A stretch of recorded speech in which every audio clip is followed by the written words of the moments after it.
दुनिया के लोग आपके सामने आकर कहें मैं सुबह से निकलती हूं तो बीपी की गोली खाकर निकलती हूं, मैं सुबह से निकलती हूं शुगर की दवा खाकर निकलती हूं, मैं सुबह से निकलती हूं तो मैं थायराइड की दवा खाकर निकलती हूं, उनको कह देना तुम सुबह से निकलती हो तो दवा खाकर निकलती हो, मैं सुबह से निकलती हूं महादेव का जल पीकर दुआ लेकर निकलती हूं तो दवा की जरूरत नहीं पड़ती। शिव तत्व को जानना है हमको, हमें एकांतेश्वर महादेव का वर्णन।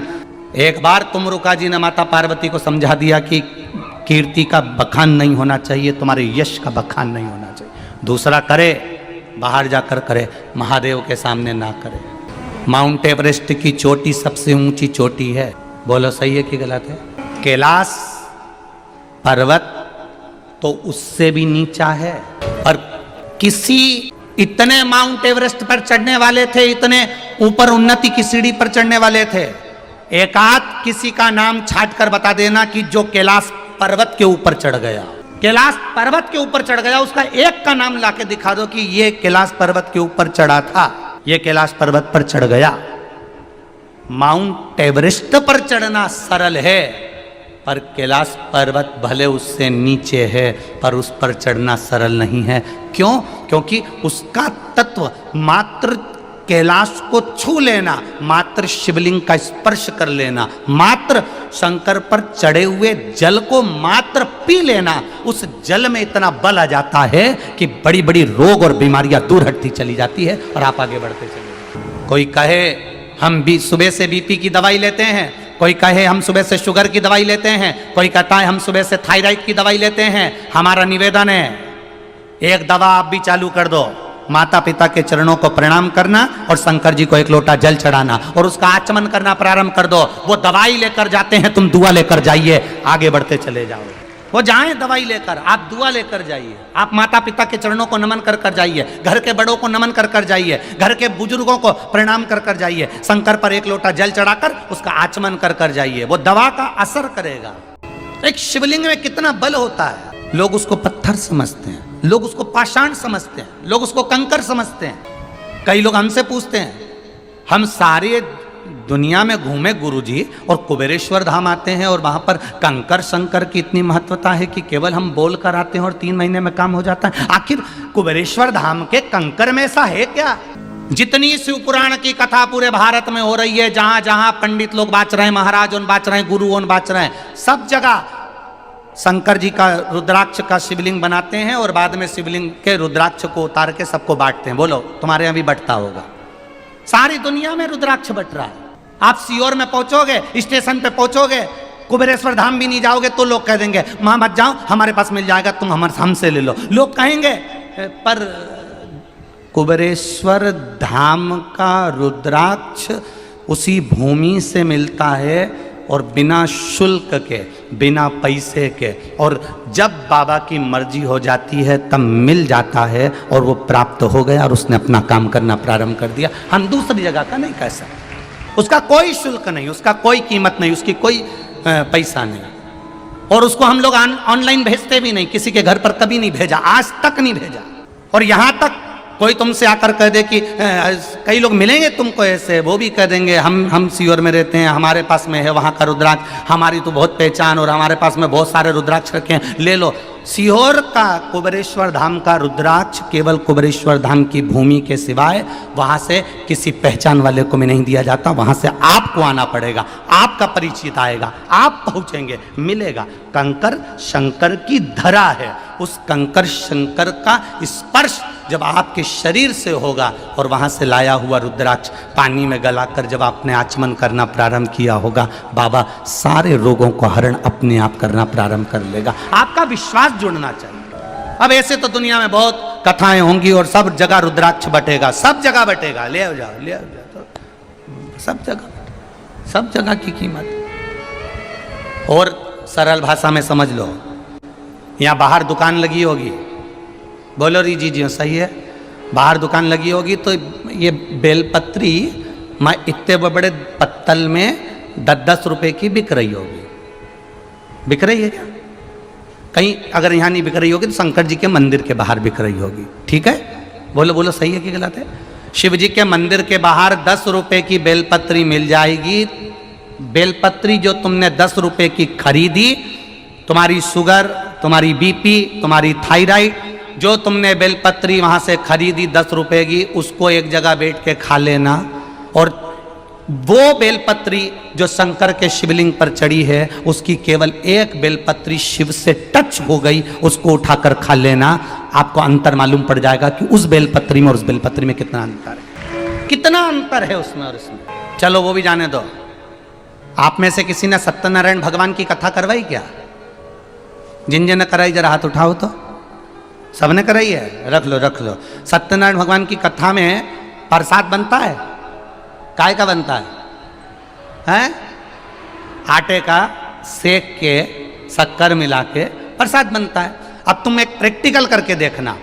एक कटोरी सत्यनारायण भगवान का प्रसाद सत्यनारायण भगवान की कथा में भगवान के सामने रख देना, और एक कटोरी प्रसाद सेक के फ्रिज के ऊपर रख देना। जब सत्यनारायण जी की कथा पूरी हो जाए, पूजा पूरी हो जाए, हवन पूरा हो जाए, आरती पूरी हो जाए, दोनों प्रसाद को उठाकर खाना। पहले सत्यनारायण भगवान को जो भोग लगाया उसको खाकर देखना, और एक जो फ्रिज के ऊपर रखा है उसको खाकर देखना। जो फ्रिज पर रखा होगा उसमें स्वाद नहीं आएगा, जो भगवान के सामने लग गया उसमें स्वाद बढ़ गया। अब वो भी जाने दो और समझ लो, गलती नहीं हो इसलिए समझना जरूरी। और समझो, तुम्हारे घर में वो इतना बड़ा फल आता ना, कद्दू, क्या बोलते? कद्दू। कद्दू की सब्जी, मिक्स वेज सब्जी, राम भाजी अपने घर में बनाकर खाना, पूड़ी अपने घर में तल कर खाना, और वही कद्दू की सब्जी, वही राम भाजी किसी भंडारे में मोटी मोटी पूड़ी और तोड़ तोड़ कर खाकर देखना, अपने आप मालूम पड़ जाएगा स्वाद कहाँ का आया। घर में स्वाद आएगा कि भंडारे में? कितनी जल्दी बोले रे। कहाँ स्वाद आएगा? भंडारे में स्वाद आएगा, स्वाद प्राप्त हो। घर में बैठकर कथा सुनना सोफे पर, टीवी के सामने, और पंडाल में बैठकर कथा सुनना, स्वाद मालूम पड़ेगा। घर में तो टीवी के सामने तुम हो और सियोर वाला महाराज, और तुम्हारे हाथ में रिमोट। जब चाहो जब महाराज बंद, जब चाहो महाराज चालू, ठीक है।